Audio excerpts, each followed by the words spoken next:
No primeiro bloco, nós aprendemos sobre o capítulo 7, que o primeiro animal era um leão alado, representando Babilônia. Depois vimos um segundo animal, que era um urso. Esse urso representa a Medo-Pérsia.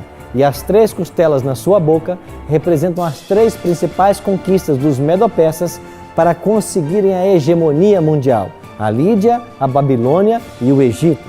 E agora chegamos então ao terceiro animal da profecia, um leopardo. E ele tem 4 cabeças e 4 asas. Seguindo a sequência histórica dos impérios, esse leopardo só pode representar a Grécia. Agora, o que representam essas 4 asas e essas 4 cabeças?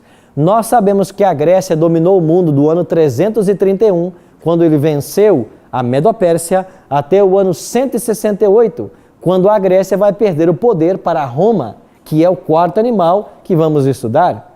Agora, o que representam essas 4 cabeças e essas 4 asas? As 4 asas do leopardo, elas falam para nós da velocidade com que Alexandre o Grande conquistou o mundo. Ao olharmos a biografia de Alexandre, nós vamos perceber que no ano 336 ele tornou-se rei da Macedônia. Em 334, na Batalha de Granico ou Grânico, ele começou a primeira grande guerra contra os Medo-Persas. Em 333, foi a Batalha de Isso, a segunda batalha contra os Medo-Persas. E no ano 331, aconteceu a Batalha de Galgamela, também conhecido como Batalha de Arbelas. E foi nessa batalha do ano 331 que finalmente a Grécia venceu a Medo-Pérsia. No ano 323, Alexandre leva sua capital para a Babilônia. E no mesmo ano, ele morre aos 33 anos de idade.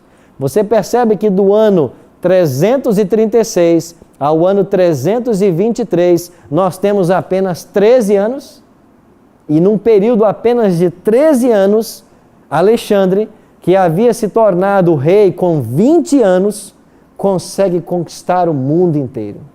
Por isso a história o conhece como Alexandre o Grande. Então, as 4 asas do leopardo, que já é um animal veloz, fala de uma super velocidade com que Alexandre conquistaria os reinos. Agora, e qual é o significado dessas 4 cabeças? O que representam as 4 cabeças? Eu queria então ler para vocês o que escreveu Sir Isaac Newton. Ele escreveu um comentário sobre Daniel e Apocalipse. Eu tenho aqui em minhas mãos. Ele escreveu esse livro em 1733. Isaac Newton, escrevendo sobre justamente a vitória de Alexandre e o império dos gregos, na página 42 do seu livro, Isaac Newton diz assim: a terceira besta, lemos isso em Daniel 7 agora, é o reino que sucedeu aos persas, isto é, o império dos gregos. Era como um leopardo, para significar sua ferocidade, e tinha 4 cabeças e 4 asas, para indicar que poderia ser dividido em 4 reinos, pois continuou em regime monárquico durante o reinado de Alexandre o Grande, seu irmão Arideus e seus filhos Alexandre e Hércole, dividindo-se então em 4 reinos, de vez que os governadores das províncias, por mútuo consenso, se tinham feito coroar e reinaram sobre as mesmas. Cassandro reinou sobre a Macedônia, a Grécia e o Épiro. Lisímaco sobre a Trácia e a Bitínia. Ptolomeu sobre o Egito, a Líbia, a Arábia e a Seleucíria. E Seleuco sobre a Síria.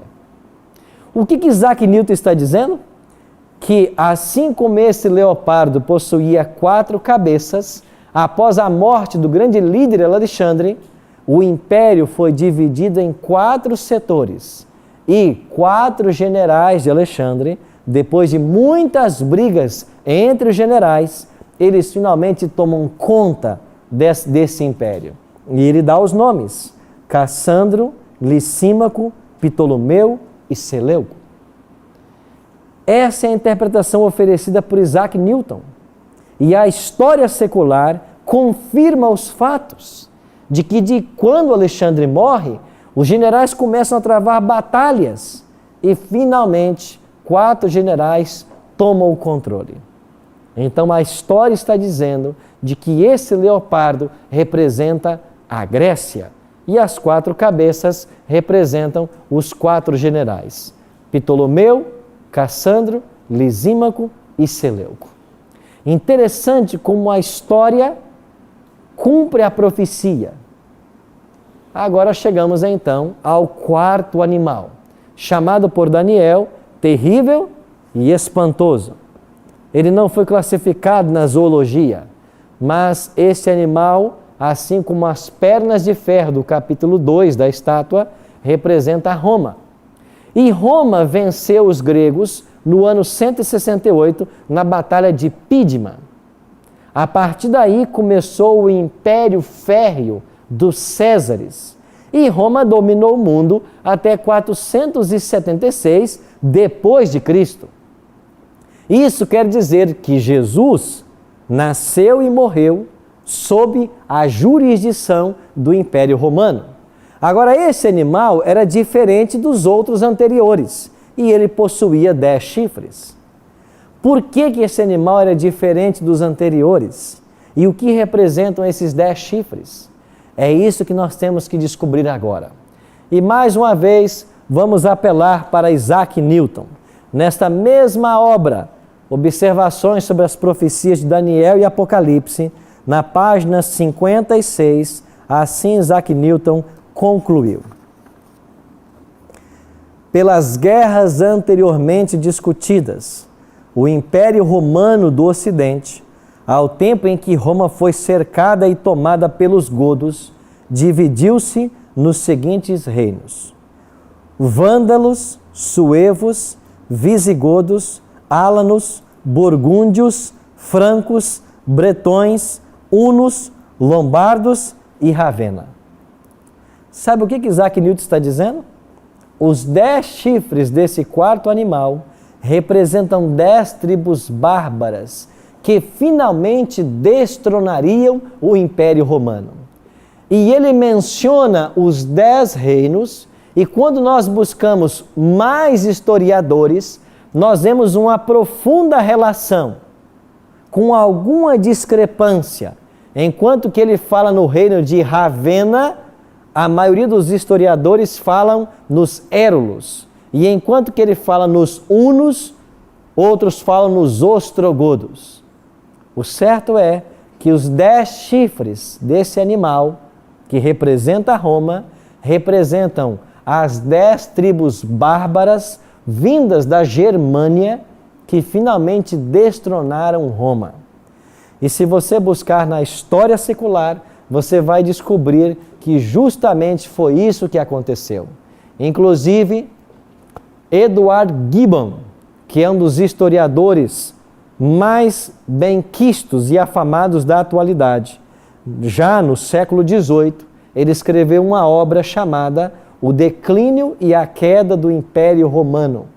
E ele diz de que Roma não perdeu seu poder para nenhum outro reino, mas Roma foi minado em suas bases, minado pelas tribos bárbaras, representada pelos 10 chifres do animal terrível e espantoso. Você percebe como que uma profecia dada em Daniel, no capítulo 7, por volta do 6º século antes de Cristo, já nos conduziu até o ano 476 de nossa era. E quando Rômulo Augusto, o último imperador romano, cai, e cai Roma Ocidental, quem é que assume o controle do mundo? Estas tribos bárbaras. Agora elas começam a dominar. Mas a visão de Daniel capítulo 7 não parou por aí. Volte agora para Daniel capítulo 7 e olha que revelação importante Daniel faz para nós. Daniel capítulo 7, vamos olhar agora primeiro para o versículo 8. Estando eu a observar os chifres. Quais chifres? Os 10 chifres do quarto animal. Enquanto eu observava esses 10 chifres, eis que entre eles subiu outro pequeno, diante do qual 3 dos primeiros chifres foram arrancados. E eis que nesse chifre havia olhos como os de homem, e uma boca que falava com insolência. Versículo 11. Então estive olhando por causa da voz das insolências que falava o chifre pequeno. Daniel viu em visão de que quando o quarto animal saísse de cena, os 10 chifres que ele possuía representavam 10 tribos bárbaras que passariam a governar o mundo. Mas depois que as tribos bárbaras estivessem governando, um chifre pequeno surgiria entre os 10 e arrancaria 3 chifres. De que Daniel está falando? Quem é esse chifre pequeno da profecia? Na próxima semana, nós iremos dedicar a nossa hora de estudo só sobre o chifre pequeno. Porque esse chifre pequeno, que surge do Império Romano, ele tem uma ação de insolência contra Deus. Ele vai surgir no cenário mundial atacando a Deus, atacando a lei de Deus, atacando os filhos de Deus. E nós vamos descobrir de que esse chifre pequeno que se levantou lá depois dos 10 reinos, esse poder representado por ele, ainda vive em nossos dias. Ainda existe em pleno século 21. E segundo a profecia de Apocalipse 13, ele vai levar o mundo a uma ação de adoração a um falso Deus. E nós haveremos de enfrentar o maior conflito da história humana. Porque o próprio Daniel profetizou no capítulo 12, versículo 2, de que haverá um tempo de angústia, qual nunca houve desde que há nação sobre a terra. Esse tempo de angústia ainda não chegou. Ele vai chegar. Mas segundo as profecias, ele chegará quando esse poder se assentar. Vocês percebem como Deus está conduzindo a história? E Daniel, lá no tempo de Belsazar, antes do ano 539 antes de Cristo, já havia recebido uma revelação que falava dos 4 impérios mundiais que se assentariam. E quando esses 4 impérios mundiais se assentaram, nós já aprendemos aqui sobre os 10 dedos da estátua. E esses 10 dedos da estátua do capítulo 2 estão em paralelo com os 10 chifres do quarto animal do capítulo 7. São as 10 tribos bárbaras. Só que agora surge um novo elemento. E Daniel não entendeu o que estava acontecendo. Quando você olha para o capítulo 7, olha o versículo 15. Daniel 7,15. Quanto a mim, Daniel, o meu espírito foi alarmado dentro em mim, e as visões da minha cabeça me perturbaram. Eu cheguei-me para um dos que estavam perto e lhe pedi a verdade acerca de tudo isso. Assim ele me disse e me fez saber a interpretação das coisas. E então o anjo começou a interpretar para ele tudo o que ele precisava saber. Mas agora acompanhe então o que acontece após o verso 24. Os 10 chifres correspondem a 10 reis que se levantarão daquele mesmo reino. E depois deles se levantará um quarto, o qual será diferente dos primeiros, e abaterá 3 reis. Esse chifre pequeno, que abaterá 3 reis, ele proferirá palavras contra o Altíssimo. Ele magoará os santos do Altíssimo, e cuidará em mudar os tempos e a lei. E os santos lhe serão entregues nas mãos por um tempo, 2 tempos, e metade de um tempo. Mas depois se assentará o tribunal, para lhe tirar o domínio, para o destruir e o consumir até o fim.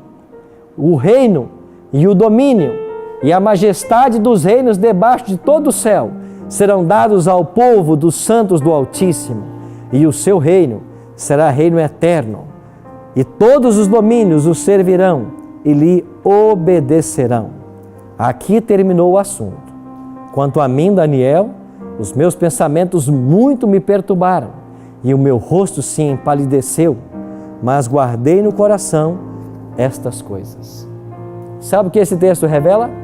De que o profeta Daniel não entendeu tudo o que ele viu em visão. Ele não chegou a essa compreensão que hoje nós temos. E por que não chegou? Porque o anjo disse para ele: Daniel, você não entendeu tudo que viu, né? Mas sela o livro até o tempo do fim. E nós estamos vivendo o tempo do fim. Eu já disse para vocês de que os anos de 1798 e 1844, eles indicam o tempo do fim. E esse tempo já chegou. Por isso nós compreendemos essas profecias. Na semana que vem, nós iremos aprender com detalhes o chifre pequeno e o que ele representa. Por ora, assim como Deus controla a história das nações, Ele deseja controlar a sua vida. O mesmo cuidado que Deus teve com Daniel, de revelar a ele tudo o que ele precisava saber, Deus terá com você e vai lhe revelar tudo o que você precisa saber.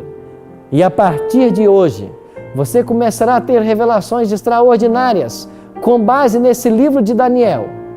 E a pergunta que eu faço para você é: quando você tiver as revelações desse livro, quando verdades forem colocadas diante de você, quando critérios, conceitos e ideologias começarem a ser destruídas, qual será a sua posição?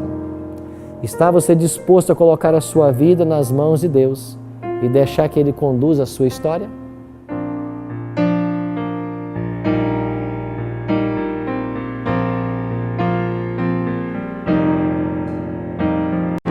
Todo problema que há, meu Deus resolve. Toda montanha que há, meu Deus remove.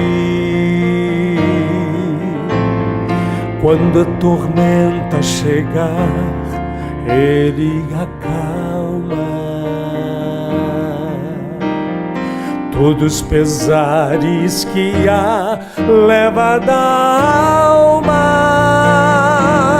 Se os fardos do mundo levou sobre seus ombros, sem meu amigo que vai te carregar. Se os fardos do mundo levou sobre seus ombros, sem meu amigo que vai te carregar, vai te carregar, vai te carregar.